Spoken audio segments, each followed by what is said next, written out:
പിതാവിന്റെയും പുത്രന്റെയും പരിശുദ്ധാത്മാവിന്റെയും നാമത്തിൽ ആമേൻ.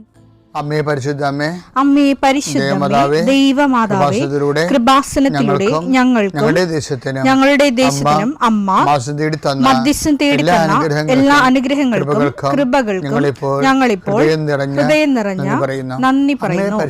അമ്മേ പരിശുദ്ധമേ, ദൈവമാതാവേ, 2004 ഡിസംബർ 7 ഉച്ചകഴിഞ്ഞ് 2:30 കൃപാസനത്തിൽ സംഭവിച്ച അമ്മയുടെ പ്രത്യക്ഷപ്പെടലിനെ കുറിച്ച് തിരുസഭയ്ക്ക് സമർപ്പിച്ചിരിക്കുന്ന പഠനരേഖകളുടെ മേൽ സഭാത്മകമായ പഠനം ആരംഭിക്കുവാൻ ഞങ്ങൾ പ്രാർത്ഥിക്കുന്നു. അമ്മേ പരിശുദ്ധമേ, ഭൂസ്വർലോകങ്ങളുടെ രാജ്ഞിയായ അങ്ങേയ്ക്ക് ഭൗമസംരക്ഷണത്തിനായി പ്രപഞ്ചപ്രകൃതിയെ തന്നെ തിരുസഭ പ്രതിഷ്ഠിക്കുവാൻ ഈ പ്രത്യക്ഷീകരണം വഴി ഇടയാക്കണമേ. പരിശുദ്ധമേ, ജപമാല മാതാവേ, സകല കൃപാസനം പ്രാർത്ഥനയോടും ചേർത്ത് ഞങ്ങളിപ്പോൾ പ്രാർത്ഥിക്കുന്ന ഈ കുടുംബത്തിന്റെ പ്രത്യേക നിയോഗം പറ മക്കളെ.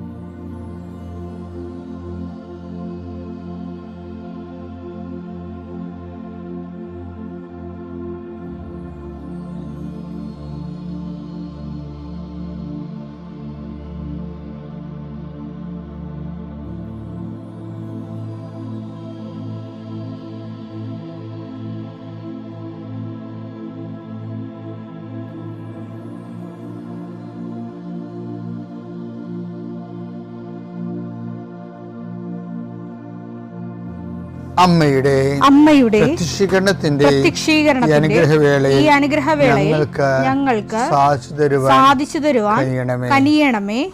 ആമേൻ. വിശ്വാസ പ്രമാണം. സർവശക്തനായ പിതാവും ആകാശത്തിന്റെയും ഭൂമിയുടെയും സൃഷ്ടാവുമായ ദൈവത്തിൽ ഞാൻ വിശ്വസിക്കുന്നു.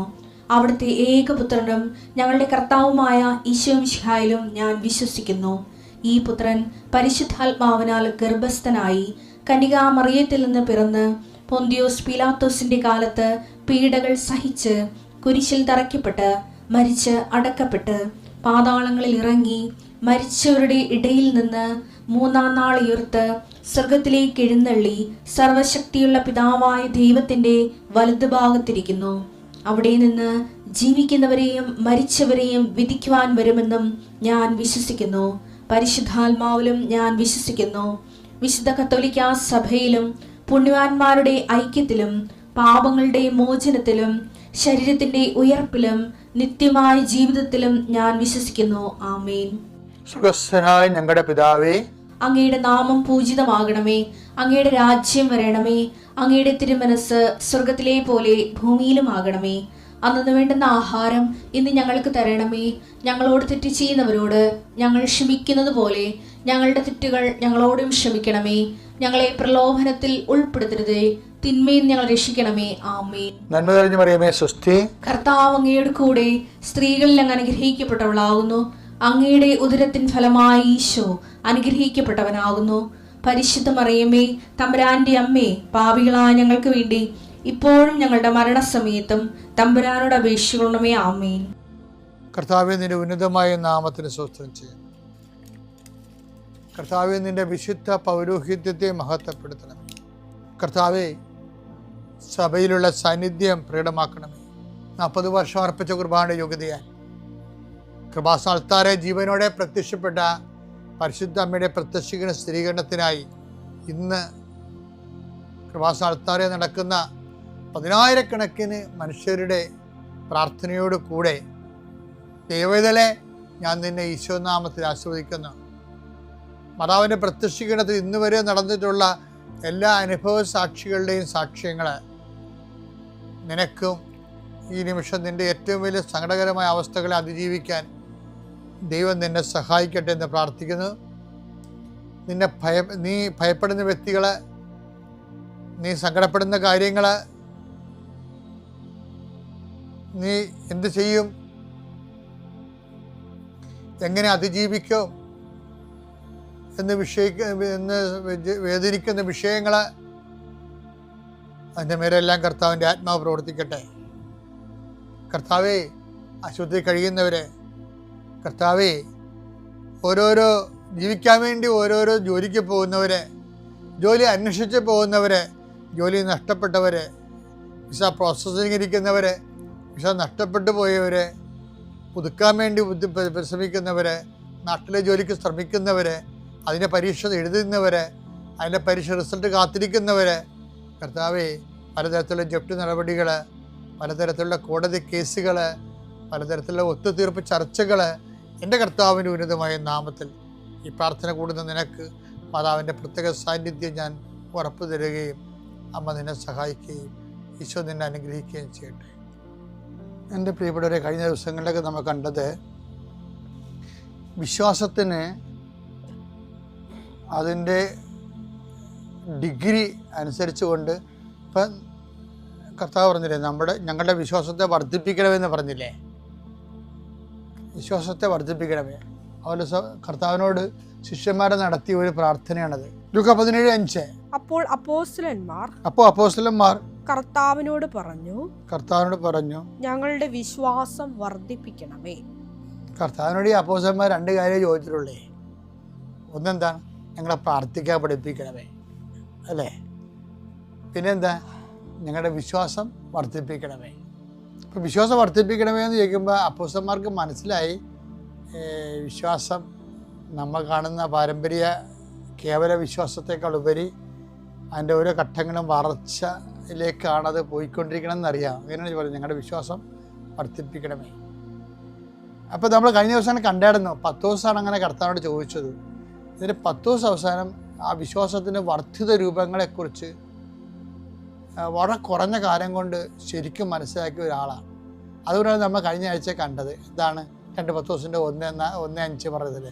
വിശ്വാസത്തെ സുഹൃതം കൊണ്ടും, സുഹൃതത്തെ ജ്ഞാനം കൊണ്ടും, ജ്ഞാനത്തെ ആത്മസംയമനം കൊണ്ടും, ആത്മസംയമനത്തെ ക്ഷമ കൊണ്ടും, ക്ഷമയെ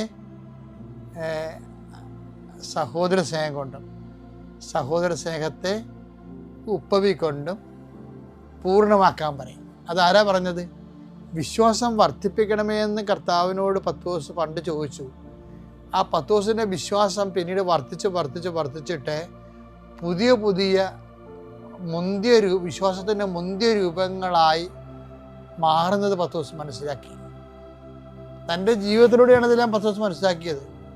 അപ്പം നിങ്ങൾക്ക് സഹോദര സ്നേഹം ഉണ്ടെങ്കിൽ അതിൻ്റെ അർത്ഥം നിങ്ങൾക്ക് ഉപവി ഉണ്ടെങ്കിൽ, സഹോദര സ്നേഹത്തെക്കാൾ വലുതാണ് ഉപവി.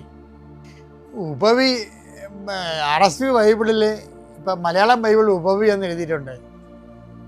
ഈ സ്ഥലത്ത് RSV ബൈബിളിൽ എഴുതിയിരിക്കുന്നത് ലവ് എന്ന് മാത്രമാണ്. പക്ഷെ യഥാർത്ഥത്തിൽ എന്താണത്? ഈ വിശ്വാസത്തിൻ്റെ അവസാന രൂപമാണത്. അത് ലവ് അല്ല ശരിക്കും പറഞ്ഞാൽ. ആ ലവിനേക്കാൾ ഉപരി അത് ലവ് പരസ്പര സഹോദര സ്നേഹം മുകളിലുണ്ടല്ലോ, പിന്നെ ലവ് എന്ന് പറയേണ്ട കാര്യമില്ല. ആ ലവ് എന്ന് പറയേണ്ട ശരിക്കും വന്നിരിക്കുന്നത് ഉപവിയാണ്. ഉപവിക്കൊരു പ്രശ്നമുണ്ട്. എന്താണ് ഈ ഉപവി അവസാനം പറയണത്?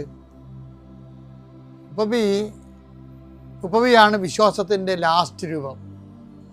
നമ്മൾ ഉപവിയുടെ മലയാളമൊക്കെ തിരക്കി കഴിഞ്ഞാൽ ദാനം, അങ്ങനെയൊക്കെയുള്ള സമർപ്പണം, സ്നേഹം എന്നൊക്കെ ഉള്ളു. ശരിക്കും പറഞ്ഞ ഉപവി ഫലത്തിൽ ബൈബിൾ ശാസ്ത്രപരമായിട്ട് ഉപവി എന്ന് പറഞ്ഞാൽ എന്താണത്? എന്തുകൊണ്ടാണ് നമ്മൾ ഈ ഉപവിയെക്കുറിച്ച് സീരിയസ് ആയിട്ട് ചിന്തിക്കേണ്ട കാര്യം എന്ന് വെച്ചാൽ, ഈ വിശ്വാസം വർദ്ധിപ്പിക്കണമെന്ന് പറയുമ്പോൾ വർദ്ധിച്ച വിശ്വാസത്തിൻ്റെ ലാസ്റ്റ് ഭാഗമായിട്ട് കാണുന്നത് എന്താണ്? ഉപവിയാണ്. അതാണ് ഉപവി. നമ്മൾ പറഞ്ഞ അർത്ഥത്തിൽ ഒന്നും നിൽക്കണില്ല. എൻ്റെ കയ്യും തലയും പിന്നെയും പുറത്ത് വരുന്നത് കാണാം. ഒതുങ്ങാത്ത സംഭവമാണ് ഉപവി. കാര്യം മലയാളത്തിന് വരെ വാക്കില്ല. എന്താ സംഭവം? നിന്റെ ഇടത് കൈ ചെയ്യുന്നത് വലത് കൈ അറിയാതിരിക്കേണ്ട ദിശ പറയത്തില്ല. മത്തായി 6:3. നീ ധർമ്മദാനം ചെയ്യുമ്പോൾ അത് രഹസ്യമായിരിക്കേണ്ടതിന് നിന്റെ വലത് കൈ ചെയ്യുന്നത് ഇടതു കൈ അറിയാതിരിക്കട്ടെ. അതൊരു ഫിഗറേറ്റീവ് വർത്തമാനമാണ്. പക്ഷെ ഇടത് കൈ അറിയാതിരിക്കട്ടെ. അപ്പോൾ അതിനൊരു കാര്യമുണ്ട്. എന്താണ്?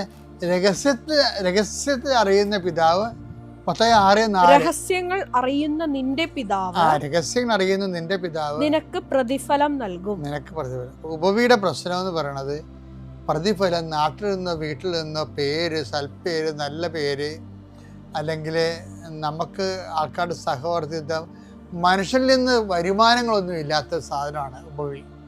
പിന്നെന്താണ്? അത് രഹസ്യമാണ്. അത് ആരുതാണ്? അതുകൊണ്ടാണ് ഈശോ പറയണത്, ഞാൻ രോഗിയായിരുന്നു, നിങ്ങൾ എന്നെ സന്ദർശിച്ചു. ഇപ്പോൾ രോഗികളെ നമ്മുടെ ബന്ധുക്കൾ രോഗിയായിരുന്നു, നമ്മുടെ അപ്പൻ, അമ്മ, ഭർത്താവ്, ഭാര്യ, കുഞ്ഞുങ്ങളെല്ലാം രോഗികളായിരുന്നു വന്നാലും നമുക്കൊരു ബന്ധവുമില്ല, അഡ്രസ്സും ഇല്ല, അറിയാനും പാടില്ലാത്ത ആൾക്കാർ, അവരെയും നമ്മുടെ സ്നേഹത്തിൻ്റെ വലയത്തിൽ കൊണ്ടുവരണം. അതിനാണ് ഉപവി എന്ന് പറയുന്നത്. അവരെ ആരായിട്ട് കാണണം? അവരെ യേശുവായിട്ട് കാണണം. അതാണ് ഉപവി എന്ന് പറഞ്ഞാൽ. അതിൻ്റെ രഹസ്യത്തിൽ അറിയുന്ന പിതാവ് നിനക്ക്. ഞാൻ ഒരു കാര്യം പറയട്ടെ, നിങ്ങളുടെ ഭർത്താവ് തന്നെ വിചാരിച്ചോ, ഭർത്താവ് നിങ്ങളുടെ ചെറുപ്പകാലത്തൊക്കെ ആശുപത്രി കിടക്കും, നിങ്ങൾ അവിടെ സ്വറായും പറഞ്ഞിരിക്കും, അവസാനം ക്ഷീണം തീരുമ്പോൾ കാശും ബില്ലും കൊടുത്ത് പോരും. പക്ഷെ ഏതെങ്കിലും ഒരു കാലത്ത് നമ്മൾ വെന്റിലേറ്ററായി പോകും. ഭർത്താവിൻ്റെ ഭാര്യയ്ക്കോ ആർക്കാരും ചിലക്ക് ബോധം ഉണ്ടാകത്തില്ല. അവളുടെ ശരീരം നമ്മൾ ചൂടുവെള്ളത്തിൽ ഒപ്പി, അവർ കുളിക്കാൻ പറ്റാത്ത കാരണം നമ്മൾ ഒപ്പുകയാണ്. പക്ഷെ നമ്മൾ ഒപ്പുന്നതായിട്ടോ നമ്മൾ കണ്ണീരും കൊണ്ടിങ്ങനെ ശരീരം ചൂടുവെള്ളത്തിൽ നനച്ച് ഒപ്പിക്കൊണ്ടിരിക്കുന്നതായിട്ട് ഈ കിടക്കണാണ് അറിയണില്ല. കാര്യം അവർ ജീവിച്ചിരിക്കുന്നതിനേക്കാൾ അവരെ നമ്മൾ സ്നേഹിക്കുന്നുണ്ട്. കാര്യം നമുക്ക് റിട്ടേൺസ് ഒന്നുമില്ല, അവർക്ക് ബോധമില്ല, നല്ല വാക്ക് ഒന്ന് നമ്മുടെ മുഖത്ത് നോക്കി പുഞ്ചിരിക്ക പോലും ഇല്ല. എന്നിട്ട് നമ്മൾ ചെയ്യണം ആരാണ്? അപ്പം ഞാൻ രോഗിയായിരുന്നു. അതിനാണ് ഉപവി എന്ന് പറയുന്നത്. ഈ ഉപവി എന്ന് പറയുന്നത് നമ്മൾക്ക് ഡയറക്റ്റ് വരുമാനങ്ങളൊന്നുമില്ല, ആനുകൂല്യങ്ങളൊന്നുമില്ല, മറിച്ച് രഹസ്യത്തിൽ അറിയുന്ന പിതാവ് നിനക്ക് പ്രതിഫലം നൽകുന്ന പ്രവർത്തനമാണ്. ശരിക്കും പറഞ്ഞാൽ 1:10 തൊട്ട് 6 വരെയുള്ള അവസാനത്തിൽ വിശ്വാസത്തിൻ്റെ വർദ്ധിത രൂപങ്ങളിൽ പറയുന്ന ലാസ്റ്റ് പറയുന്ന ഉപവി എന്ന് പറയുന്നത് സ്നേഹമല്ലാതെ, സ്നേഹത്തിനേക്കാൾ വലുത് ഇങ്ങോട്ട് റിട്ടേൺസ് ഭൗതികമായിട്ട് ക്യാഷ് ആൻഡ് കൈൻഡ് ഇല്ലാതെ, ഒരു പുഞ്ചിരി പോലും ഇല്ലാതെ അതിനെ ക്രിസ്തുവായിട്ട് കണ്ടുകൊണ്ട് ക്രിസ്തുവിൽ നിന്ന് നിത്യത കിട്ടുന്ന റീഫണ്ടിനെ ഉദ്ദേശിക്കുന്ന കാര്യങ്ങളാണ് ബൈബിളിൽ ഉപവി എന്ന് പറയുന്നത്. അങ്ങനെ ഒരു കുറച്ച് സെറ്റെങ്കിൽ നിങ്ങളുടെ കയ്യിൽ ഉണ്ടാകണം, നല്ലതാണ് കേട്ടോ. എല്ലാത്തിനും നല്ല പേരും സൽപ്പേരും മേടിച്ച് ഗുഡ് എന്നൊക്കെ പറഞ്ഞു കാണുന്നൊരു കാര്യമില്ല. ഒരിക്കലും ഗുഡ് കിട്ടാത്ത കുറേ ആൻസർ പേപ്പർ നമ്മുടെ കയ്യിൽ ഉണ്ടാകണം. നമ്മൾ ഇംഗ്ലീഷ് മീഡിയത്തിൽ കുഞ്ഞുങ്ങളെ കൊണ്ട് ചേർക്കുമ്പോൾ തന്നെ എനിക്ക് ഗുഡ് കിട്ടിയെന്ന് പറഞ്ഞ് പിള്ളേർ വരാൻ കണ്ടില്ലേ? ഒരു ഗുഡും കിട്ടാത്തൊരു കാലം ഉണ്ടാകും. ഒരു ജീവിതത്തിൻ്റെ പരീക്ഷാ പേപ്പറിൽ ഒറ്റ ഗുഡുമില്ലാത്ത ഒരു പരീക്ഷ പേപ്പറും കൊണ്ടായിരിക്കും നമ്മൾ കർത്താവിൻ്റെ അടുത്തേക്ക് പോകുന്നത്. അതിന് ഉപവി എന്ന് പറയും. അമ്മ ഈ ആൾത്താരയിൽ നിൽക്കാൻ അമ്മയുടെ പ്രത്യക്ഷീകരണത്തിൻ്റെ സ്ഥിരസാക്ഷിയാക്കി മാറ്റിയ പരിസ്ഥിതി അമ്മയ്ക്കും ഈശോയ്ക്കും കോടാനുകോടി നന്ദി പറയുന്നു. എൻ്റെ പേര് സോബി. ഞാൻ ആലപ്പുഴ ജില്ലയിൽ നിന്ന് വരുന്നു. എൻ്റെ ഇടവക സെൻറ്റ് ജോസഫ് ചർച്ച് ചേന്നങ്കരിയാണ്. ഞാൻ ഉടമ്പടി എടുത്തത് ജനുവരി 14, 2023 അതിനുശേഷം ഫസ്റ്റ് ഉടമ്പടി കഴിഞ്ഞ് ഞാൻ അമ്മയുടെ സന്നിധി ആൾത്താരയിൽ ഒരു സാക്ഷ്യം പറഞ്ഞിരുന്നു. അത് കഴിഞ്ഞ് പരിസ്ഥിതി അമ്മയും ഈശോയും എനിക്കെൻ്റെ ജീവിതത്തിലേക്കുള്ള വഴികൾ തുറന്നു തന്നു. ഞാനൊരു നേഴ്സാണ്. എനിക്ക് ഒത്തിരി ആഗ്രഹങ്ങളൊന്നും ഇല്ലായിരുന്നു. എന്നാലും ദൈവവും ഈശോ അത് മനസ്സിലാക്കി എനിക്കത് എൻ്റെ വഴികൾ തുറന്നു തന്നു. ഞാൻ ഫസ്റ്റ് ഫേസ്ബുക്കിൽ ഒരു ലിങ്ക് കണ്ട്, ജർമ്മൻ കോഴ്സിൻ്റെ ഒരു ലിങ്ക് കണ്ട് ജസ്റ്റ് ജോയിൻ നൗ എന്നൊന്ന് ക്ലിക്ക് ചെയ്തു. അവർ എന്നെ അവിടെ നിന്ന് കോണ്ടാക്റ്റ് ചെയ്തു. എനിക്ക് ഭയങ്കര ഭയമായിരുന്നു ഒരാളെ ഫേസ് ചെയ്ത് എക്സാമൊക്കെ അറ്റൻഡ് ചെയ്യുക എന്നുള്ളതൊക്കെ. അത് കാരണം ആണ് OET അങ്ങനെയുള്ള കാര്യങ്ങളൊന്നും അറ്റൻഡ് ചെയ്യാതിരുന്നത്. പക്ഷേ എനിക്ക് അമ്മയുടെ അടുത്ത് വന്ന് ഉടമ്പടി എടുത്തതിന് ശേഷം അമ്മ എനിക്ക് എന്തോ ഒരു ധൈര്യം തന്നതുപോലായിരുന്നു. അങ്ങനെ എനിക്ക് എൻ്റെ വഴി അമ്മ ഓപ്പൺ ആക്കി തന്നു. ഞാൻ ക്ലാസ്സുകൾ അറ്റൻഡ് ചെയ്യാൻ തുടങ്ങി. A1 ഒക്കെ അറ്റൻഡ് ചെയ്ത സമയത്ത് എനിക്കിത് മുന്നോട്ട് കൊണ്ടുപോകാൻ പറ്റുമോ എന്നറിയില്ല. അങ്ങനെ ഒരു ഭയങ്കര വിഷമത്തിലൊക്കെ ആയിരുന്നു. എന്നാലും എൻ്റെ ഫ്രണ്ട്സ്, എനിക്ക് ഒരു നല്ലൊരു ഫ്രണ്ട് ഉണ്ടായിരുന്നു. അവളെന്നെ എപ്പോഴും, അവൾ എനിക്ക് മാതാവായിട്ട് തന്നതാണെന്ന് ഞാൻ ഉറച്ചു വിശ്വസിക്കുന്നു. അവളെന്നെ എപ്പോഴും ഞാൻ പുറകോട്ട് പോകുമ്പോഴും അവൾ എന്തുകൊണ്ട് പറയും, അല്ല ഇത് നമുക്ക് ഇത്രയും ഏജ് ലിമിറ്റായി, ഇതെൻ്റെ ലാസ്റ്റ് വഴിയാണ്, ഇത് നീ മുന്നോട്ട് കൊണ്ടുപോയേ പറ്റുള്ളൂ എന്നിങ്ങനെ എപ്പോഴും എന്നോട് പറഞ്ഞ് ഒരു വിധത്തിലൊക്കെ A1 ക്ലാസ് ഞാൻ അറ്റൻഡ് ചെയ്തു, എക്സാം അറ്റൻഡ് ചെയ്തു, പാസ്സായി. അത് കഴിഞ്ഞ് അത് ഇൻസ്റ്റിറ്റ്യൂട്ടിൻ്റെ എക്സാം തന്നെയായിരുന്നു. A2ലേക്ക് കയറി. ക്ലാസ്സുകളൊക്കെ വീട്ടിൽ ഞാനും എൻ്റെ പിള്ളേരും മാത്രമേ ഉള്ളൂ, ഹസ്ബൻഡ് പുറത്തായിരുന്നു. അതുകൊണ്ട് ക്ലാസ്സൊക്കെ എനിക്ക് നന്നായിട്ട് അറ്റൻഡ് ചെയ്യാനോ ഓൺലൈനായിട്ടാണ് കൂടിയത്. എന്നാലും അതിലേക്ക് കൂടുതൽ എഫോർട്ട് ഇടാനൊന്നും എനിക്ക് പറ്റുന്നില്ലായിരുന്നു. എന്നാലും എക്സാമിൻ്റെ ടൈം ആവുമ്പം ലാസ്റ്റത്തെ ഒരു 10-20 ദിവസം മാതാവ് എന്നെ സഹായിക്കുമായിരുന്നു. അത് എങ്ങനെ പ്രിപ്പയർ ചെയ്യണം, അല്ലെങ്കിൽ അത് എങ്ങനെ അറ്റൻഡ് ചെയ്യണമെന്നൊക്കെ ഒരു വഴി എനിക്ക് തുറന്നു തരുമായിരുന്നു. അങ്ങനെ ഞാൻ A2 കഴിഞ്ഞു, B1 കഴിഞ്ഞു, പിന്നെ B2ലേക്ക് പ്രവേശിച്ചു. B2ൽ പ്രവേശിച്ച് അത്യാവശ്യം അതിൻ്റെ ബേസിക്കായിട്ടുള്ള ക്ലാസ്സുകൾ കഴിഞ്ഞപ്പോൾ എനിക്ക് പെട്ടെന്ന് ചിക്കൻ ബോക്സ് ആയി. എനിക്ക് ക്ലാസ്സുകൾ അറ്റൻഡ് ചെയ്യാൻ പറ്റിയില്ല. അപ്പോൾ ഞാൻ വിചാരിച്ചു, എന്താണ് ഒരു തടസ്സമാണോ എന്താണെന്ന് ചിന്തിച്ചു. അന്ന് ഞാൻ വിചാരിച്ചു എന്തായാലും ഇത് കഴിയട്ടെ, അതിന് ശേഷം നോക്കാം. അങ്ങനെ ഇരുന്നപ്പോൾ പെട്ടെന്ന് അവൾ തന്നെ, എൻ്റെ ഫ്രണ്ട് എന്നെ വിളിച്ചിട്ട് പറയുന്നില്ല, ഇത് നമുക്ക് എക്സാം അറ്റൻഡ് ചെയ്യണം. അപ്പം ഞാൻ പറഞ്ഞു, എനിക്ക് പ്രിപ്പറേഷൻ ക്ലാസ്സുകളൊന്നും കിട്ടിയിട്ടില്ല, ഞാനൊന്നും പഠിച്ചിട്ടില്ല, എനിക്കറിയത്തില്ല ഇതെങ്ങനെയാണ് പ്രിപ്പയർ ചെയ്യണമെന്നറിയില്ല. അപ്പോൾ അവൾ പറഞ്ഞു, നീ അല്ലാതെ ഇപ്പം കിട്ടുന്ന ക്ലാസ്സുകളൊക്കെ അറ്റൻഡ് ചെയ്യാൻ നീ കുറച്ച് എഫോർട്ട് ഇട്. അങ്ങനെയൊക്കെ ഞാൻ എങ്ങനെയൊക്കെ എക്സാമിനുള്ള പ്രിപ്പറേഷനിലേക്കൊക്കെ കയറി എങ്ങനെയൊക്കെ 3 മൊഡ്യൂൾ എനിക്ക് കവർ ചെയ്യാൻ പറ്റി. അതായത് listening, writing, reading 3 module December 16, 2024 എനിക്ക് കവർ ചെയ്യാൻ പറ്റി. പിന്നീട് ഞാൻ സ്പീക്കിങ് അറ്റൻഡ് ചെയ്യാൻ കയറിയപ്പോൾ എനിക്ക് അതിനെക്കുറിച്ച് ഒരു ഐഡിയയും ഇല്ല. എന്നുവെച്ചാൽ ഞാൻ അതിൻ്റെ പ്രിപ്പറേഷൻ ക്ലാസ്സിലൊന്നും അറ്റൻഡ് ചെയ്തിട്ടില്ല. അപ്പോൾ എന്നാൽ പുറത്ത് എവിടെയെങ്കിലും ക്ലാസ്സുകളൊന്ന് കൂടാമെന്ന് വെച്ചപ്പോഴത്തേക്ക് അപ്പോഴത്തെ ആ ഒരു സാമ്പത്തിക സ്ഥിതിയിൽ പറ്റുന്നില്ലായിരുന്നു. എന്നിട്ട് ഞാനൊരു 15th ഡേയിലേക്ക് ഒരു ക്ലാസ്സിന് കയറി. അങ്ങനെ അവർ ജസ്റ്റ് അതിൻ്റെ ആ ഒരു ഐഡിയാസ് പറഞ്ഞു തന്നു. അങ്ങനെ ഞാൻ സെൽഫായി പഠിക്കാൻ തുടങ്ങി. പരിശുദ്ധ അമ്മയോട് ഞാൻ പറഞ്ഞു, അമ്മേ മാതാവേ, എനിക്കൊരു കഴിവില്ലാത്ത ഒരു മകളാണ്, എന്നെ സഹായിക്കണം, എനിക്ക് വേണ്ടി നീ സംസാരിക്കണം, എൻ്റെ എക്സാം സമയത്ത് നീ ആയിരിക്കണം, ഈശോയും അമ്മയായിരിക്കണം എൻ്റെ ആ എക്സാം ഇതിലിരിക്കുക. എന്ന് വെച്ചാൽ ഓൾറെഡി എനിക്ക് ഭയമാണ്. എനിക്കറിയില്ല, പരിശുദ്ധ ഇവിടെ വന്ന് ഉടമ്പടി എടുത്തു കഴിഞ്ഞാൽ പിന്നെ എനിക്കിങ്ങനെ നിന്ന് സംസാരിക്കാൻ, ഇത്രയും ആളുകളുടെ മുമ്പിൽ നിന്ന് സംസാരിക്കാൻ എനിക്ക് ഫിയർ ഇല്ലാത്ത ഒരു സ്റ്റേജിലാക്കി തന്നു അമ്മ എന്നെ. അങ്ങനെ ഞാൻ സ്പീക്കിംഗ് എക്സാമിന് പോയി. സ്പീക്കിംഗ് എക്സാം ഒരു 6th ടൈം അറ്റൻഡ് ചെയ്തു, കിട്ടിയില്ല.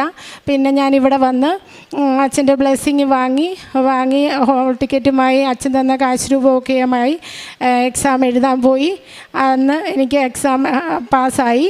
അങ്ങനെ October 6th ഞാൻ B2 ഫുൾ മൊഡ്യൂൾ കവർ ചെയ്തു. അതിനുശേഷം പേപ്പർ വർക്കുകളാണ്. ഓൾറെഡി ഫുൾ മൊഡ്യൂൾ കവറായാൽ മാത്രമേ പേപ്പർ വർക്കുകൾ ഞങ്ങളുടെ ഇൻസ്റ്റിറ്റ്യൂട്ടിൽ സ്റ്റാർട്ട് ചെയ്യത്തുള്ളൂ. അങ്ങനെ പേപ്പർ വർക്കുകൾ സ്റ്റാർട്ട് ചെയ്യുന്ന സമയത്ത് അവിടുത്തെ ആക്സെപ്റ്റൻസ് എന്ന് പറയുന്ന ഒരു പേപ്പറുണ്ട്.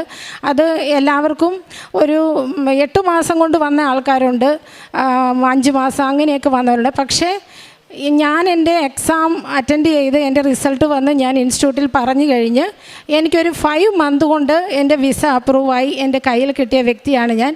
അത് എൻ്റെ കഴിവായിട്ട് ഞാൻ ഒരിക്കലും പറയില്ല. അതുപോലെ ഈ ഫസ്റ്റ് ആക്സെപ്റ്റൻസ് വെച്ചു കറക്റ്റ് 60 വർക്കിംഗ് ഡേയ്സിൽ എനിക്ക് ആക്സെപ്റ്റൻസ് വന്നു. അതിനുശേഷം ഇത് കഴിയുമ്പോൾ ഒരു പ്രീ അപ്രൂവൽ എന്നും പറഞ്ഞ് നമുക്ക് അവിടുത്തെ ഗവൺമെൻറ്റിൻ്റെ ഒരു പേപ്പർ വേണം. അപ്പം ഞാൻ ഓൾറെഡി ലാസ്റ്റ് 11ാമത്തെ ഉടമ്പടി പുതുക്കിയപ്പോഴത്തേക്കും ഞാൻ മാതാവിൻ്റെ സെക്കൻഡ് നിയോഗമായിട്ട് ഞാൻ വെച്ചിരുന്നു. എനിക്ക് 20th February 20th എനിക്ക് ഉള്ളിൽ പ്രീ അപ്രൂവൽ എനിക്ക് വരുവാണെങ്കിൽ ഞാൻ മാതാവിൻ്റെ സന്നിധിയിൽ സാക്ഷ്യപ്പെടുത്തിക്കോളാമെന്ന് പറഞ്ഞു. പക്ഷേ എനിക്ക് പ്രീ അപ്രൂവൽ അല്ല 20th കിട്ടിയത്. ഓൾറെഡി ഞങ്ങളുടെ ഇൻസ്റ്റിറ്റ്യൂട്ടിൽ നിന്ന് 28 വിസയ്ക്ക് ഡേറ്റ് അപ്പോയിൻമെൻറ്റ് എടുത്തിട്ടുണ്ടായിരുന്നു. അത് ഒരു കാരണവശാലും പുറകിലേക്ക് ആ ഡേറ്റ് നമുക്ക് കിട്ടത്തില്ല. എന്നാന്ന് വെച്ചാൽ ഇത് മാസത്തിൽ 2 സ്ലോട്ടേ വിസയ്ക്ക് ഡേറ്റ് ഓപ്പൺ ആകത്തുള്ളൂ. അത് എങ്ങനെ എനിക്ക് വന്നെന്ന് എനിക്കറിയില്ല. പക്ഷേ എനിക്ക് February 20th എനിക്ക് വിസയ്ക്ക് പെട്ടെന്ന് ഡേറ്റ് വിളിച്ച് പറയുവാണ്. അപ്പോൾ എനിക്ക് ആ കൂടി ടെൻഷനായി. എൻ്റെ പ്രീ അപ്രൂവൽ വരാതെ ഇതിനു മുമ്പ് വിസയ്ക്ക് വെച്ചവരുടെ എല്ലാം വിസ റിജക്റ്റായി. അപ്പോൾ എനിക്ക് മനസ്സിലായി ഇത് എന്നെ എനിക്കൊരു സമാധാനം ഇല്ലാത്ത ഒരു ഇതിലേക്കായി. എന്നാലും ഞാൻ വിശ്വസിച്ചു, എന്തായാലും സമയമുണ്ടല്ലോ, ഒരാഴ്ച ഉണ്ടല്ലോ, അതിനോടുള്ളിൽ വരും. പക്ഷേ പ്രീ അപ്രൂവലിന് വെച്ചാൽ 1 monthനുള്ളിൽ പ്രീ അപ്രൂവൽ വരുന്നതാണ്. പക്ഷേ എനിക്ക് പ്രീ അപ്രൂവൽ വന്നത് 4 ഡേയ്സ് കൊണ്ടാണ് പ്രീ അപ്രൂവൽ വന്നത്. അത് കഴിഞ്ഞ് 19th ഞാനിവിടെ വന്ന് 19th ആയിട്ടും വന്നിട്ടില്ല. ഞാൻ മാതാവിൻ്റെ അടുത്ത് വന്ന് പ്രാർത്ഥിച്ചു പോയി, മാതാവേ ഇന്ന് എനിക്ക് ഇത് കറക്റ്റാക്കി തന്നില്ലെങ്കിൽ എനിക്ക് നാളെ വിസയ്ക്ക് പോയാൽ ഇത് റിജക്റ്റായി പോയാൽ അത് എനിക്ക് വിഷമമാവും, അതുകൊണ്ട് എനിക്കത് സാധിച്ചു തന്നേ പറ്റുള്ളൂ എന്ന് പറഞ്ഞു. അങ്ങനെ പറഞ്ഞ് ഞാൻ ഇവിടുന്ന് പുറത്തിറങ്ങി ചാപ്പലിലും കയറി പുറത്തിറങ്ങി പോയപ്പോൾ ആണ് എൻ്റെ ഫോണിലേക്ക് മെസ്സേജ് വരുന്നത്, പ്രീ അപ്രൂവൽ അപ്രൂവ്ഡ് എന്ന് പറഞ്ഞ് മെസ്സേജ് വന്നു. അതിനുശേഷം 20th ഞാൻ അന്ന് ഇവിടെ മാതാവ് എൻ്റെ ഡോക്യുമെൻറ്റ്സ് പേപ്പറുകളെല്ലാം മാതാവിൻ്റെ ഈ അൾത്താരയിൽ വെച്ച് പ്രാർത്ഥിച്ച് ഞാൻ പോയത്. 20ാം തീയതി വിസയ്ക്ക് വെച്ചു. വിസയ്ക്ക് വെക്കുന്ന സമയത്ത് ഞാൻ മാതാവിൻ്റെ ഉപ്പ് വിസ ഓഫീസിലിട്ട് പ്രാർത്ഥിച്ചു, വെച്ച പേപ്പറുകളിലെല്ലാം ഇട്ട് പ്രാർത്ഥിച്ചു. മാതാവിൻ്റെ തൈലം പേപ്പറുകളിലെല്ലാം തേച്ച് പ്രാർത്ഥിച്ചു, വിശ്വാസപ്രമാണം ചൊല്ലി. അങ്ങനെ പ്രാർത്ഥിച്ച് ഞാൻ വിസയ്ക്ക് സബ്മിറ്റ് ചെയ്തു. ഞങ്ങൾ 2 പേരാണ് ഞങ്ങളുടെ ഇൻസ്റ്റിറ്റ്യൂട്ടിലുണ്ടായിരുന്ന വിസയ്ക്ക് 20ാം തീയതി സബ്മിറ്റ് ചെയ്തത്. പക്ഷേ എൻ്റെ വിസ വന്നത് വെറും 8 ദിവസം കൊണ്ട് വിസ വന്നു. അവളുടേത് ഈ ലാസ്റ്റ് വന്നു അവളുടേത്, പക്ഷേ എനിക്ക് വന്നത് 8 ദിവസം കൊണ്ടാണ്. അതും ഇത് എന്ന് വെച്ചാൽ ഞാനപ്പോൾ വിസയ്ക്ക് വരുന്ന ഡേറ്റ് വെച്ച് എൻ്റെ മാതാവിൻ്റെ, ഞാൻ എൻ്റെ വീട്ടിൽ പ്രാർത്ഥിക്കുന്ന മാതാവിൻ്റെ അവിടെ എനിക്ക് എന്തെങ്കിലും നിയോഗങ്ങളുണ്ടെങ്കിൽ ഒരു പേപ്പറിൽ എഴുതി മാതാവിൻ്റെ ആ ഫോട്ടോയുടെ മുമ്പിൽ വെക്കാറുണ്ട്. ഒരു ഡേറ്റ് ഇട്ട് വെക്കും ഞാൻ, ഇന്ന ഡേറ്റിനുള്ളിൽ എനിക്കത് സാധിച്ചു തരണം. അങ്ങനെയാണ് എൻ്റെ നിയോഗങ്ങളെല്ലാം സാധിച്ചു കിട്ടിയിരിക്കുന്നത്. ഈ ആക്സെപ്റ്റൻസ് ആണേലും എല്ലാം അങ്ങനെ വെച്ച ഡേറ്റിനുള്ളിൽ എനിക്ക് സാധിച്ച് മാതാവ് തന്നിട്ടുണ്ട്. ഇതുപോലെ വിസയ്ക്ക് ഞാൻ വെച്ചു. എനിക്ക് മാർച്ച് 7 എനിക്ക് വിസ കിട്ടണമെന്ന് ഞാൻ പ്രാർത്ഥിച്ചു. മാർച്ച് 6 തീയതി എനിക്ക് വിസ ഡിസ്പാച്ച് ആയെന്നും പറഞ്ഞ് മെയിൽ വന്നു. പിന്നെ സാറ്റർഡേയും സൺഡേയും ആയതുകൊണ്ട് മാർച്ച് 8 തീയതി എനിക്ക് വിസ അപ്രൂവ് ആയി കിട്ടി. പിന്നെ ഞാൻ ഇൻസ്റ്റിറ്റ്യൂട്ടിൽ ചോദിച്ചു, എനിക്ക് ഈസ്റ്റർ കഴിഞ്ഞ് പോകണമെന്നായിരുന്നു ഞാൻ ആഗ്രഹിച്ചത്. എന്നാലും ഞാൻ മാതാവിനോട് പ്രാർത്ഥിച്ചു, എൻ്റെ ഇഷ്ടമല്ലല്ലോ, നിൻ്റെ ഇഷ്ടമല്ലേ സാധിക്കണ്ടേ, അങ്ങനെ പറഞ്ഞു പ്രാർത്ഥിച്ചു. 27th എനിക്ക് ടിക്കറ്റ് വന്നു. ഞാൻ 27th ജർമ്മനിക്ക് പോവുകയാണ്. പിന്നെ ഇനിയുള്ള കാര്യങ്ങളും മാതാവ് എല്ലാം നല്ല രീതിയിൽ, അവിടെ ചെന്ന് എക്സാമുണ്ട്, എല്ലാം നല്ല രീതിയിൽ നടക്കുമെന്ന് ഞാൻ ഉറച്ച് വിശ്വസിക്കുന്നു.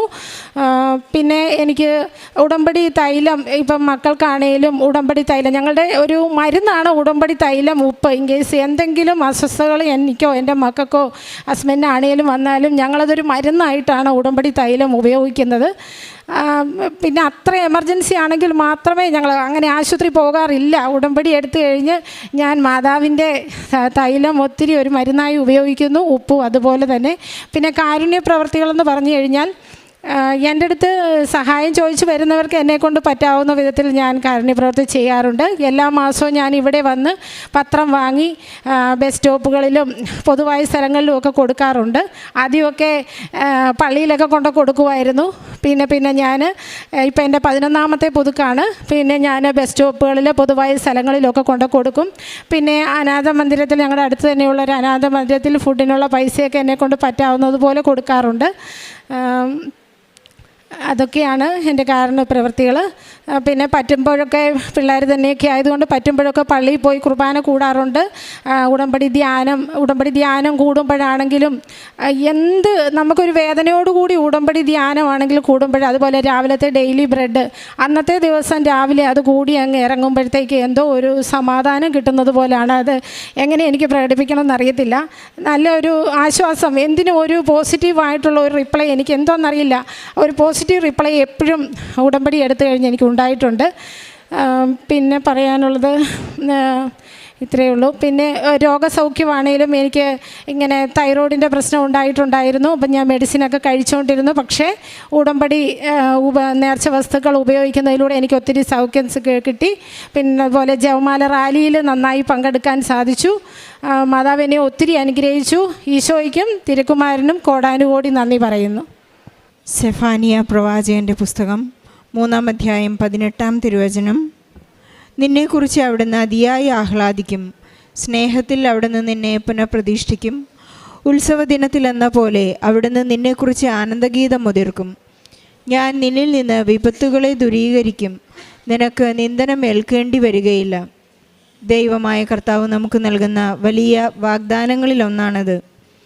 നിന്നെക്കുറിച്ച് ഞാൻ വളരെയധികം ഉത്സവദിനങ്ങളിൽ എന്ന പോലെ ഞാൻ ആഹ്ലാദിക്കുമെന്നാണ് ദൈവം നമ്മോട് അരുളി ചെയ്യുന്നത്.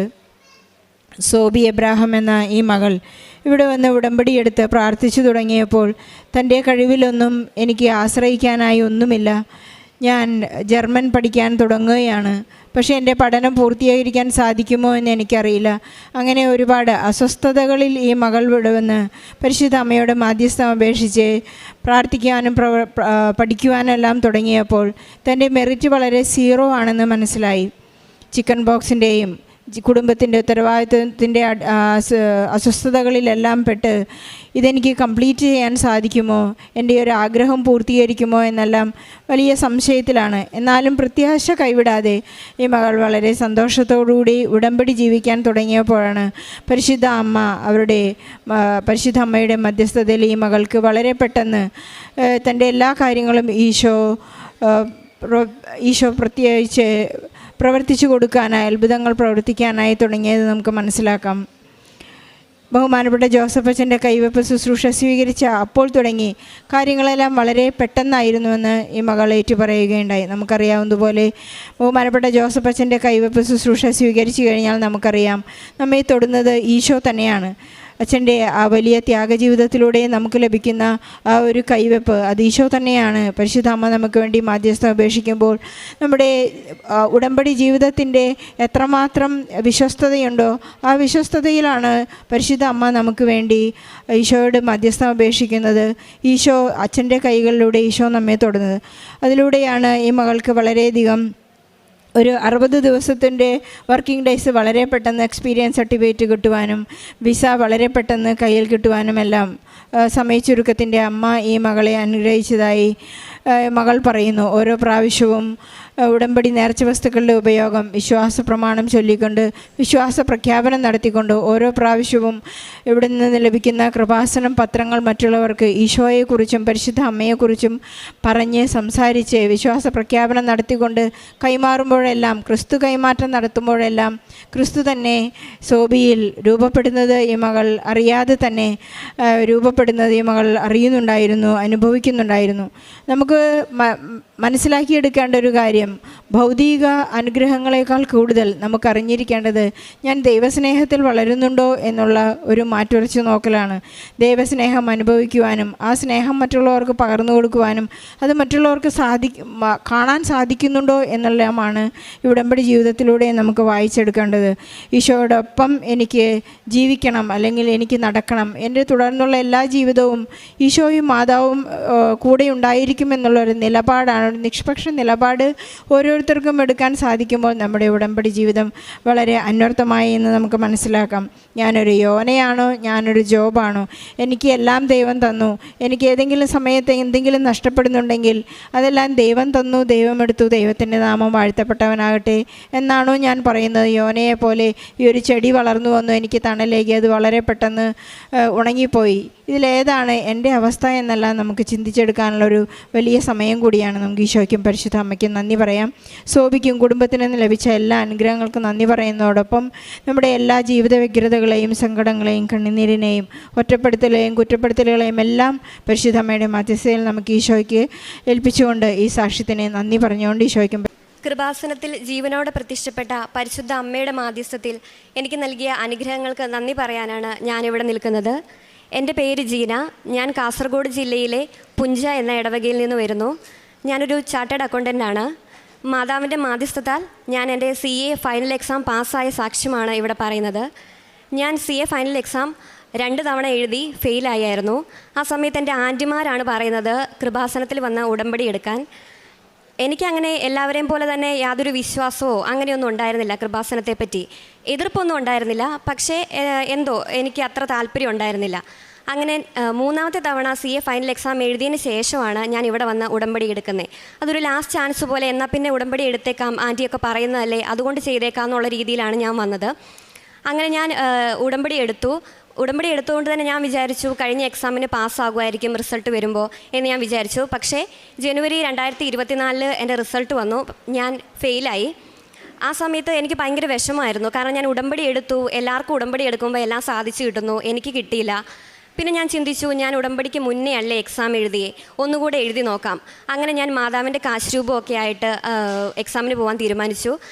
അഡ്മിറ്റ് കാർഡ് വന്നപ്പം ജോസഫ് അച്ഛനെ വന്ന് കണ്ട് ബ്ലെസ്സിങ് മേടിച്ചായിരുന്നു. അങ്ങനെ എക്സാമായി. എക്സാമിൻ്റെ ആദ്യത്തെ ദിവസം ഞാനിങ്ങനെ സെൻറ്ററിലേക്ക് പോകുമ്പോൾ, ഞാൻ ബസ്സിലായിരിക്കുമ്പോൾ ഞാനിങ്ങനെ ഓർത്തു, സാക്ഷ്യത്തിലൊക്കെ ഒരുപാട് പേര് പറയുന്നത് കേട്ടിട്ടുണ്ട്, അവർക്ക് എന്തെങ്കിലും ഒരു പ്രസൻസ് കിട്ടുന്നുണ്ട്, അല്ലെങ്കിൽ മാതാവ് കൂടെ ഉണ്ട് എന്നുള്ള ഒരു അടയാളം കിട്ടുന്നുണ്ടെന്നൊക്കെ പറഞ്ഞു. അപ്പോൾ ഞാൻ ഓർത്തു, മാതാവേ അങ്ങനെയൊന്നും എനിക്കില്ലല്ലോ, എന്തെങ്കിലും ഒരു സൂചന തരാൻ പറ്റുമോ? ഞാനിത് പറഞ്ഞ ആ സെക്കൻഡിൽ എൻ്റെ ഫ്രണ്ടിലേക്ക് ഒരു ബസ് വന്നു. ആ ബസ്സിൻ്റെ ബാക്കിലത്തെ ഗ്ലാസ്സിൽ അത്രയും വലുപ്പത്തിൽ കൃപാസന മാതാവിൻ്റെ ഒരു ഫോട്ടോ. അത് ഞാൻ കണ്ടപ്പോഴത്തേക്ക് ഞാൻ പെട്ടെന്ന് ഞെട്ടിപ്പോയി. കാരണം ഞാനത് പറയുന്നതും ഇത് കാണുന്നതും എല്ലാം ഒരേ സെക്കൻഡിലാണ്. അപ്പോൾ ബാക്കിയുള്ളവർക്ക് ഇതൊരു കോയിൻസിഡൻസ് ആയിട്ട് തോന്നിയേക്കാം, പക്ഷേ എനിക്കത് ശരിക്കും മാതാവിൻ്റെ മുന്നിലേക്ക് വരുന്നതായിട്ടാണ് തോന്നിയത്. ആ ഒരു ധൈര്യത്തിൽ ഞാൻ എക്സാം എഴുതി. എനിക്ക് എക്സാം ഈസി ആയിരുന്നു. രണ്ടാമത്തെ എക്സാം എഴുതി, അതും ഈസി ആയിരുന്നു. പക്ഷേ മൂന്നാമത്തെ എക്സാം വന്നപ്പോഴത്തേക്കും എനിക്ക് ക്വസ്റ്റ്യൻ പേപ്പർ കൈ കിട്ടിയപ്പോൾ എനിക്കൊന്നും അറിയത്തില്ല. അതിൽ എനിക്ക് എഴുതാനൊന്നുമില്ല. അപ്പോൾ CA എക്സാമിനൊരു ഇതുണ്ട്, നമ്മൾ ഏതെങ്കിലും ഒരു സബ്ജക്റ്റ് ഫെയിൽ ആയിട്ടുണ്ടെങ്കിൽ ബാക്കി എല്ലാം വീണ്ടും എഴുതണം. ബാക്കി എല്ലാം പാസ്സായെന്ന് വെച്ചാലും ഒരെണ്ണം ഫെയിലായാലും എല്ലാം ഒന്നിച്ച് വീണ്ടും എഴുതണം. അപ്പോൾ എനിക്ക് മനസ്സിലായി എന്തായാലും കിട്ടത്തില്ല, കാരണം ഈ എക്സാമിന് ഞാൻ ഫെയിലാണ്, എനിക്കതിലൊന്നും എഴുതാനില്ല. അങ്ങനെ ഞാൻ വിചാരിച്ചു, എഴുതണോ വേണ്ടയോ, സെൻറ്ററിൽ നിന്ന് ഇറങ്ങിപ്പോയാലോ, അങ്ങനെയൊക്കെ ആലോചിച്ചു. പക്ഷേ ആകെയുള്ള ധൈര്യം മാതാവ് എൻ്റെ മുന്നിൽ വന്നു, മാതാവ് എൻ്റെ കൂടെ ഉണ്ടെന്നുള്ള ആ ഒരു ചിന്തയാണ്. അങ്ങനെ ഞാൻ എക്സാം എഴുതി. ജൂലൈ 2024 റിസൾട്ട് വന്നു. റിസൾട്ട് വരുന്ന അന്ന് ഞാനിവിടെ കൃപാസനത്തിൽ വന്നു, ഉടമ്പടി പുതുക്കി. രാവിലെ റിസൾട്ട് വന്നായിരുന്നു. ഞാൻ ഉടമ്പടി എല്ലാം പുതുക്കി കഴിഞ്ഞിട്ടാണ് ഞാൻ റിസൾട്ട് നോക്കുന്നത്. ഞാൻ പാസ്സായി, CA ഫൈനൽ ഫസ്റ്റ് ഗ്രൂപ്പ് പാസ്സായി. അതിന് എൻ്റെ കഴിവ് കൊണ്ടല്ല, എൻ്റെ കഴിവ് കൊണ്ടല്ല, ദൈവത്തിൻ്റെ കൃപ കൊണ്ടാണെന്ന് എന്നെ ബോധ്യപ്പെടുത്താൻ വേണ്ടിയാണ് ആ മൂന്നാമത്തെ എക്സാം അത്രയും ടഫായെന്ന് ഞാൻ വിശ്വസിക്കുന്നു. അങ്ങനെ പിന്നെ നവംബർ 2024 വേണ്ടിയിട്ട് ഞാൻ വീണ്ടും പ്രിപ്പയർ ചെയ്തു സെക്കൻഡ് ഗ്രൂപ്പിന് വേണ്ടിയിട്ട്. പക്ഷേ ആ സമയത്ത് എനിക്ക് അധികം പഠിക്കാനൊന്നും പറ്റിയില്ല. ഞാനൊരു 50% പഠിച്ചിട്ടുള്ളൂ. അപ്പോൾ എനിക്കറിയാം ഞാൻ എഴുതിയിട്ടുണ്ടെങ്കിൽ, അല്ലെങ്കിൽ ഞാൻ എഫേർട്ട് ഇട്ടിട്ടില്ല. അപ്പോൾ ഞാൻ മാതാവിനോട് ചോദിച്ചു, മാതാവ് ഞാനിത് എഴുതണോ? ഞാനൊന്നും ചെയ്തിട്ടില്ല എൻ്റെ ഭാഗത്തുനിന്ന്, ഞാൻ എങ്ങനെ നിന്നോട് ചോദിക്കും? ലാസ്റ്റ് ടൈം നീ എൻ്റെ കൂടെ വന്ന് എനിക്ക് ചെയ്തു തന്നു, പക്ഷേ ഇത്തവണ എനിക്ക് ചോദിക്കാനുള്ളൊരു യോഗ്യത പോലും ഇല്ല. അപ്പോൾ ഞാൻ മാതാവിനോട് പറഞ്ഞു, മാതാവേ നീ എൻ്റെ കൂടെ വരുന്നുണ്ടെങ്കിൽ മാത്രം ഞാൻ ഈ എക്സാം എഴുതിയാൽ മതി, ഇല്ലെങ്കിൽ ഞാൻ എഴുതുന്നില്ല, എഴുതിയിട്ട് ഫെയിലാവാൻ എനിക്ക് വയ്യ. അങ്ങനെ ഞാൻ പറഞ്ഞു. അങ്ങനെ ഞാൻ ഇവിടെ വന്ന് വീണ്ടും ഉടമ്പടി പുതുക്കുന്ന ആദ്യത്തെ തവണ ഉടമ്പടി എടുക്കാൻ നേരത്ത് പ്രദക്ഷിണത്തിൻ്റെ സമയത്ത് എനിക്കാണ് മാതാവിനെ പിടിക്കാൻ കിട്ടിയത്. അതേപോലെ ഞാൻ മൂന്നാമത്തെ തവണ ഇവിടെ ഉടമ്പടി പുതുക്കാൻ വന്നപ്പോൾ അന്നും എനിക്ക് മാതാവിനെ പിടിക്കാൻ കിട്ടി. അപ്പോൾ എനിക്ക് ഭയങ്കര ഒരു ധൈര്യമായി. എനിക്ക് ഞാനൊന്നും ചെയ്തിട്ടില്ലെങ്കിലും അല്ലെങ്കിൽ മാതാവിൻ്റെ കൂടെ വരുന്നുണ്ടെന്നൊരു സൂചന തന്നതാണ്, ഞാൻ ചോദിച്ചതിനുള്ളൊരു റിപ്ലൈ ആണെന്ന് ഞാൻ വിചാരിച്ചു. അങ്ങനെ ഞാൻ എക്സാം എഴുതാൻ തീരുമാനിച്ചു. പ്രിപ്പറേഷൻസ് ഒന്നും ആയിട്ടില്ല, പക്ഷേ ഞാൻ എക്സാം എഴുതാൻ തീരുമാനിച്ചു. അങ്ങനെ ആദ്യത്തെ എക്സാമിന് പോകുന്നതിന് മുമ്പ് ഞാനിങ്ങനെ ബൈബിൾ തുറന്നു നോക്കി. അപ്പം ഞാൻ CA കോഴ്സിൽ ജോയിൻ ചെയ്തിട്ട് ആദ്യം ഫൗണ്ടേഷൻ മുതൽ ഇന്ന് വരെ എൻ്റെ 11ാമത്തെ എക്സാമാണ് ഈ എഴുതാൻ പോകുന്നത്. അപ്പോൾ ഞാൻ ആദ്യം എക്സാമിന് പോകുന്നതിന് മുമ്പ് ബൈബിൾ തുറന്നപ്പം എനിക്ക് കിട്ടിയത് സക്കറിയ പ്രവാചകൻ്റെ പുസ്തകം 11ാം അധ്യായം. അതിലിങ്ങനെ എഴുതിയിരിക്കുന്നത്, ഞാൻ കൃപയുടെ വടിയെടുത്ത് ഒടിച്ചു കളഞ്ഞു, സകല ജനതകളുമായി ഞാൻ ചെയ്ത എൻ്റെ ഉടമ്പടി അസാധുവാക്കി, അത് ഇന്ന് തന്നെ അസാധുവായി. ഇത് കണ്ടപ്പോഴത്തേക്ക് ഞാൻ ഞെട്ടിപ്പോയി. കാരണം എൻ്റെ ഉടമ്പടി അസാധുവായി, അല്ലെങ്കിൽ കൃപയുടെ വടി ദൈവം ഒടിച്ചു കളഞ്ഞു എന്നാണ് പറയുന്നത്. അപ്പോൾ ഈ ഒരു സാഹചര്യത്തിൽ എനിക്കറിയത്തില്ല, മാതാവ് എൻ്റെ കൂടെ വന്നു, ഞാൻ പ്രദക്ഷിണത്തിന് എനിക്ക് മാതാവിനെ പിടിക്കാൻ കിട്ടി, പക്ഷേ ഇപ്പം ഇങ്ങനെ ഒരു വചനം, അപ്പോൾ എനിക്ക് അറിയത്തില്ല ഇതെന്താ ഇതിൻ്റെ അർത്ഥമൊന്നും. അങ്ങനെ ഞാൻ ലാസ്റ്റ് ടൈം പോയ അതേ സെൻറ്ററിൽ തന്നെയായിരുന്നു, അന്ന് പോയ അതേ ബസ് സ്റ്റോപ്പിൽ ഞാനിങ്ങനെ മാതാവ് ആ സെയിം ബസ് കാണുമല്ലോ, അതേ ടൈമിൽ തന്നെ ഞാൻ പോകുന്നത്, സെയിം ബസ് വരുമല്ലോ, മാതാവിനെ കാണുമല്ലോ, ഇതൊക്കെ എനിക്കൊരു എക്സ്പെക്റ്റേഷൻ ഉണ്ട്. പക്ഷേ അന്ന് ഞാനത് കണ്ടില്ല, മാതാവിനെ കണ്ടേയില്ല, അങ്ങനെ ഒരു ബസ്സും വന്നിട്ടില്ല, അങ്ങനെ ഒരു ഫോട്ടോയും കണ്ടിട്ടില്ല. പക്ഷേ ആ സമയം ഞാനിങ്ങനെ 11 എന്നുള്ള നമ്പർ കാണുക. ഞാനപ്പം പോകുന്നതിന് മുമ്പ് കണ്ടതും 11 എന്നുള്ള നമ്പർ, എൻ്റെ എക്സാമും 11ാമത്തെയാണ്. അപ്പോൾ ഞാൻ 11 എന്നുള്ളൊരു നമ്പർ, അതും ബ്ലൂവിൽ വൈറ്റ് കളറിൽ എഴുതിയേക്കുന്ന ഒരു നമ്പർ. അപ്പോൾ ഇതെല്ലാം കൂടി എനിക്ക് അങ്ങോട്ട് കണക്റ്റ് ആവുന്നില്ല, ഇത് പോസിറ്റീവാണോ നെഗറ്റീവാണോ ഒന്നും. പക്ഷേ എക്സാം എല്ലാം പൊതുവേ പാടായിരുന്നു, പക്ഷേ എൻ്റെ ഒരു ഹോപ്പ് മാതാവിൽ മാത്രമാണല്ലോ. അങ്ങനെ റിസൾട്ടിന് വേണ്ടി വെയിറ്റ് ചെയ്തു. റിസൾട്ട് വന്നത് ആദ്യമായിട്ടാണ് CA എക്സാം രാത്രിയിൽ വരുന്നത്, റിസൾട്ട് രാത്രിയിൽ വരുന്നത്. രാവിലെ വരുമെന്ന് പറഞ്ഞു, വെയിറ്റ് ചെയ്തു. അങ്ങനെ രാത്രിയായി. ഒരു വൈകുന്നേരം 7 മണിയായപ്പോൾ നോട്ടിഫിക്കേഷൻ വന്നു, രാത്രി 11 മണിക്കാണ് റിസൾട്ട് വരുന്നത്. അവിടെയും 11 കണ്ടു. അപ്പോഴത്തേക്ക് എനിക്ക്, ദൈവമേ നല്ലൊരു റിസൾട്ടാണോ നീ തരാൻ പോകുന്നത്, ഈ 11 എന്നുള്ളതൊരു നല്ല സൂചനയാണോ, എനിക്കറിയത്തില്ല. അങ്ങനെ ഞാൻ വിചാരിച്ചു. അപ്പോൾ അതിന് മുന്നേ റിസൾട്ട് വരുന്നതിന് ഒരു രണ്ടാഴ്ച മുന്നേ ഞാനൊരു സ്വപ്നം കണ്ടായിരുന്നു. രാത്രിയിൽ ഇങ്ങനെ ആകാശത്ത് വലിയൊരു മഴവില്ല്. അപ്പോൾ എനിക്കൊരു എന്താണെന്ന് എനിക്ക് മനസ്സിലായില്ല. രാത്രിയിൽ അങ്ങനെ നമ്മൾ മഴവില്ല് കാണുന്ന ഒരു സാധ്യതയും ഇല്ലല്ലോ, എങ്ങനെയാണ് രാത്രിയിൽ മഴവില്ല് കാണുന്നത്? അതേപോലെ ജോസഫ് അച്ഛനെ ഞാൻ സ്വപ്നത്തിൽ കണ്ടു. അച്ഛൻ ഇങ്ങനെ വന്നിട്ട് എൻ്റെ തലയിൽ ഇങ്ങനെ തലോടുന്ന ഒരു സ്വപ്നം. അപ്പോൾ ഇത് രണ്ടും എനിക്കൊരു പോസിറ്റീവ്നെസ് ആയിരുന്നു. അതേപോലെ റിസൾട്ട് 11 മണിക്ക് വരും എന്നുള്ള നോട്ടിഫിക്കേഷൻ കണ്ടപ്പോഴും ഞാൻ ഈ പ്രതീക്ഷയിലായിരുന്നു. പക്ഷേ റിസൾട്ട് വന്നു, ഞാൻ ഫെയിലായി.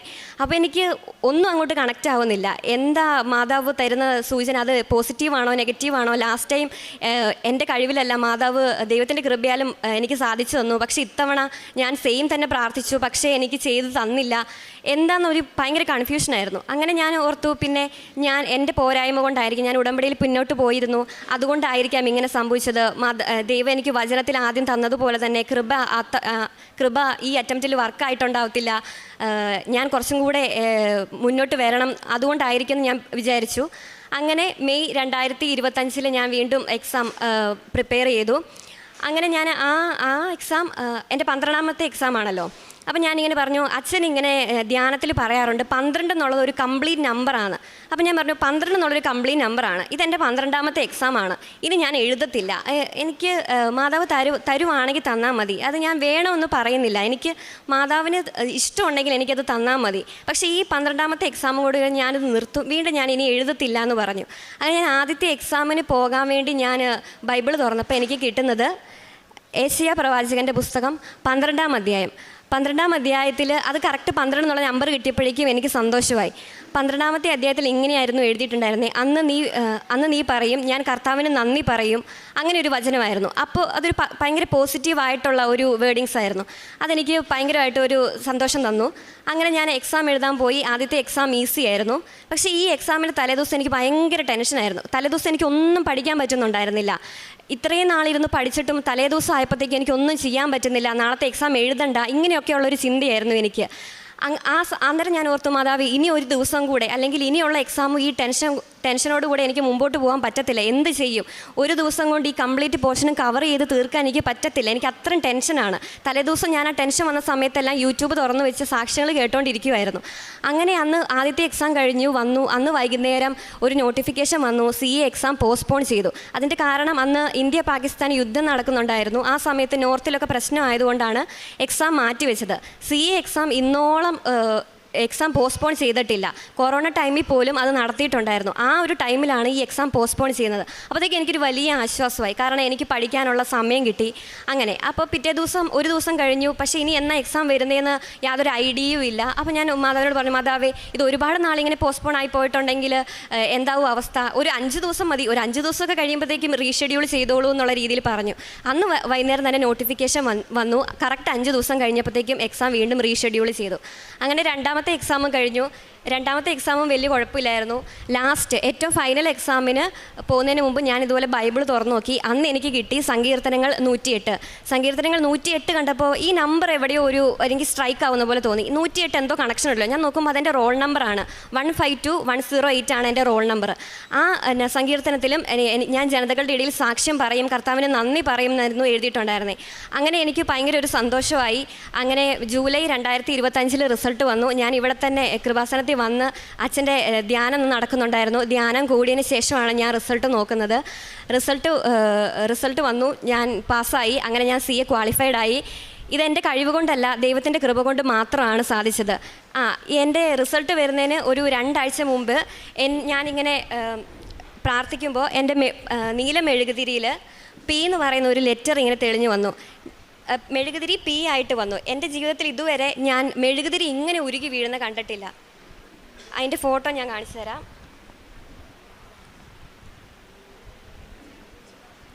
ഇതാണ് അതിൻ്റെ ഫോട്ടോ. അത് കറക്റ്റ് P എന്നുള്ള ലെറ്റർ ആയിരുന്നു. അപ്പം ഞാൻ ഉറപ്പിച്ചു ഇത് പാസ്ന്ന് മാതാവ് എനിക്ക് എഴുതി കാണിച്ചു തന്നതാണ്. അതിനുശേഷം എക്സാം പോസ്റ്റ്പോൺ ആയപ്പോൾ വീണ്ടും എനിക്ക് ഡൗട്ടായി, ഇനി പാസ്സാണോ അതോ എക്സാം പോസ്റ്റ്പോൺ ചെയ്യുന്നുള്ള P ആണോ ഒന്നും എനിക്ക് മനസ്സിലായി. പക്ഷേ എനിക്ക് എന്തായാലും ഒരു പോസിറ്റീവ് സൈനായിരുന്നു ഈ ഒരു അടയാളം തന്നിട്ടുണ്ടായിരുന്നത്. ഉടമ്പടി എടുത്തതിന് ശേഷം ആത്മീയമായിട്ട് ഒരുപാട് വളരാൻ സാധിച്ചു. അതുവരെ ഞാൻ പ്രാർത്ഥിക്കുമായിരുന്നു, പക്ഷേ ഒരു കൺസിസ്റ്റൻ്റ് ആയിട്ടൊരു പ്രാർത്ഥന ഉണ്ടായിരുന്നില്ല. ഒരു കോൺസ്റ്റൻ്റ് ആയിട്ട് ആ ഒരു ഫ്ലോയിൽ പോകാൻ പറ്റി. അതേപോലെ കാരുണ്യപ്രവർത്തികളായിട്ട് ഞാൻ ചെയ്തത് ഓൾഡ് ഏജ് ഹോമിലൊക്കെ വിസിറ്റ് ചെയ്ത് അവിടെ അമ്മമാരുടെ കൂടെ ടൈം സ്പെൻഡ് ചെയ്യുകയും, അതേപോലെ ഗവൺമെൻറ് ഹോസ്പിറ്റലിൽ പോയി ഫുഡ് കൊടുക്കുകയും, അതേപോലെ ക്യാൻസർ രോഗികളുടെയൊക്കെ അവരുടെ അടുത്ത് പോവുകയും അവരെ കാണുകയും അവർക്ക് പത്രം കൊടുക്കുകയൊക്കെ ചെയ്തിട്ടുണ്ട്. അതേപോലെ പ്രേക്ഷിത പ്രവർത്തനമായിട്ട് എല്ലാ റെയിൽവേ സ്റ്റേഷനിലും ബസ് സ്റ്റാൻഡിലും അതേപോലെ ഓട്ടോ സ്റ്റാൻഡിലും അതേപോലെ അക്രൈസ്തവരായിട്ടുള്ള ആൾക്കാർക്കെല്ലാം ഞാൻ കൃപാസന പത്രം കൊടുത്തിട്ടുണ്ട്. അതുപോലെ തന്നെ കൂടുതൽ ആത്മീയമായിട്ട് വളരാനും വചനത്തിൽ കൂടുതൽ ആഴപ്പെടാനും നമുക്കിപ്പം നെഗറ്റീവായിട്ട് എന്ത് സംഭവിക്കുവാണെങ്കിലും ദൈവം കൂടെ ഉണ്ടെന്നുള്ള ആ ഒരു പ്രതീക്ഷയിൽ മുമ്പോട്ട് പോകാനും സാധിച്ചു. ഞാനിവിടെ കൃപാസനത്തിന് വരാനുള്ള ആ ഒരു കാരണം എന്ന് പറഞ്ഞാൽ ടൈം ഷോർട്ടനിങ് അല്ലെങ്കിൽ ടൈം ഷോർട്ടനിങ് പിന്നെ not by merit but by grace, ആ 2 ഫീച്ചറാണ്. പക്ഷേ എന്നെ സംബന്ധിച്ച് ടൈം ഷോർട്ടനിങ് അല്ലായിരുന്നു, ടൈം ലാഗിങ് തന്നെയാണ് സംഭവിച്ചത്. പക്ഷേ അതും ഒരു ഉടമ്പടിയുടെ ഒരു ഫീച്ചറാണെന്ന് അച്ഛൻ പറയാറുണ്ട്. പക്ഷേ ഈ ഒരു നമുക്ക് തടസ്സങ്ങൾ വരുന്ന ഈ സാഹചര്യത്തിൽ പോലും നമുക്ക് പിടിച്ചു നിൽക്കാനുള്ള ഒരു ശക്തി അത് നമുക്ക് മാതാവ് തരുന്നുണ്ട്. ഇത്രയും വലിയ അനുഗ്രഹം എൻ്റെ ജീവിതത്തിൽ നൽകിയ കൃപാസന മാതാവിനും എൻ്റെ ഈശോയ്ക്കും ഒരുപാട് നന്ദി. വിശുദ്ധ യോഹന്നാൻ്റെ സുവിശേഷം 1-ാം അധ്യായം 12-ാം തിരുവചനം. തന്നെ സ്വീകരിച്ചവർക്കെല്ലാം തൻ്റെ നാമത്തിൽ വിശ്വസിക്കുന്നവർക്കെല്ലാം ദൈവമക്കളാകാൻ അവൻ കഴിവ് നൽകി. ജീന എന്ന ഈ മകളുടെ പ്രത്യക്ഷീകരണ സാക്ഷ്യമാണ് മകളുടെ അൾത്താരയിൽ ഏറ്റുപറഞ്ഞത്. ഈ മകൾക്ക് CA പഠിക്കുവാനുണ്ടായ വലിയ പ്രതികൂല സാഹചര്യങ്ങളെയും പരിശുദ്ധ അമ്മയുടെ സ്നേഹത്തിലേക്ക് കടന്നു വരുവാനും ഈശോയുടെ പരിപാലനയെ അനുഭവിക്കുവാനുള്ള വലിയ സാധ്യതകളെക്കുറിച്ചാണ് ഈ മകൾ ഈ സാക്ഷ്യത്തിൽ ഏറ്റുപറഞ്ഞുകൊണ്ടിരുന്നത്. ഉടമ്പടി സ്വഭാവങ്ങളായ ഒരുവിധം എല്ലാ നല്ല സ്വഭാവങ്ങളിലും ഈ മകൾ അത് ഏറ്റെടുക്കുവാനും അത് മനസ്സിലാക്കുവാനും നോട്ട് ബൈ മെറിറ്റിലൂടെയാണ് നോട്ട് ബൈ മെറിറ്റ് എന്ന ആ ഒരു കണ്ടൻറ്റ് ഈ മകളുടെ ജീവിതത്തിൽ വളരെ പ്രത്യക്ഷമായി ഉണ്ടാവുകയുണ്ടായി. കൃപയിലൂടെ മാത്രമേ എനിക്ക് 2ാമത്തെ പരീക്ഷ പാസ്സാകുവാൻ സാധിക്കുകയുള്ളൂ.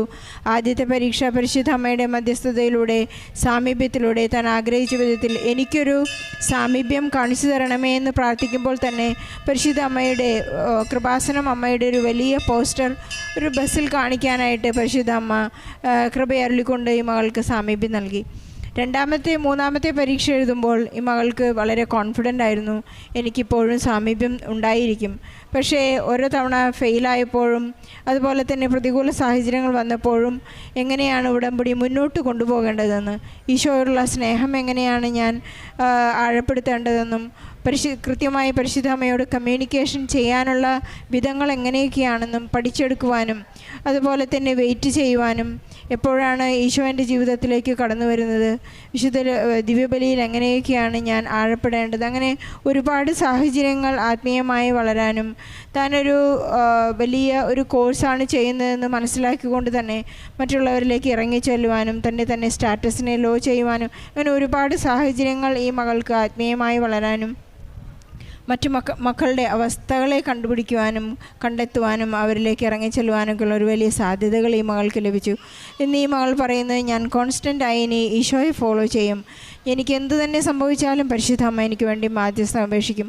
അതുപോലെ തന്നെ സ്വപ്ന ദർശനങ്ങളിലൂടെയും പരിശുദ്ധ അമ്മ ബഹുമാനപ്പെട്ട ജോസഫ് അച്ഛൻ്റെ സ്വപ്നത്തിലൂടെയുള്ള തലോടലിലൂടെയും എല്ലാം ഈ മകൾക്ക് പരിശുദ്ധ അമ്മ കമ്മ്യൂണിക്കേഷൻ നൽകിക്കൊണ്ടിരുന്നു. നിൻ്റെ കൂടെ ഞാനുണ്ട്, ഈശോ നിന്നെ സഹായിക്കും, നിന്നെ അനുഗ്രഹിക്കും, നിനക്ക് അഭിഷേകം നൽകും, നിനക്ക് കൃപകൾ വർഷിക്കുമെന്നെല്ലാം ഉള്ള വലിയ ധൈര്യവും ആ ഒരു ഉത്തേജനവും ഈ മകൾക്ക് ലഭിച്ചുകൊണ്ടിരുന്നത് ഉടമ്പടിയിലൂടെ മാത്രമാണ്. നമുക്കെപ്പോഴും ഉടമ്പടിയിൽ ഉറച്ചു നിൽക്കാം. നമ്മുടെ ഏതൊരു സാഹചര്യങ്ങളിലും നാം ഒറ്റപ്പെട്ടു പോകുമ്പോഴായാലും പഠന സാഹചര്യങ്ങളിൽ നമുക്ക് പഠിക്കാൻ സാധിക്കാത്ത അവസരങ്ങളിലായാലും എൻ്റെ കഴിവിലല്ല കൃപയിലാണ് എല്ലാം ഈ P എന്നുള്ള ആ അക്ഷരം കാണിച്ചതുപോലെ ഞാൻ പാസ്സാകുന്നതായാലും പോസ്റ്റ്പോണ്ടായാലും അത് ദൈവം അറിയാതെ എൻ്റെ ജീവിതത്തിൽ ദൈവത്തിൻ്റെ ഇടപെടൽ എനിക്കുണ്ടാകുമെന്ന് കൃത്യമായി വിശ്വസിക്കുകയും ചെയ്യാം. എലിസബത്ത് ജീനയ്ക്ക് ലഭിച്ച എല്ലാ അനുഗ്രഹങ്ങൾക്കും കൃപകൾക്കും നന്ദി പറഞ്ഞുകൊണ്ട്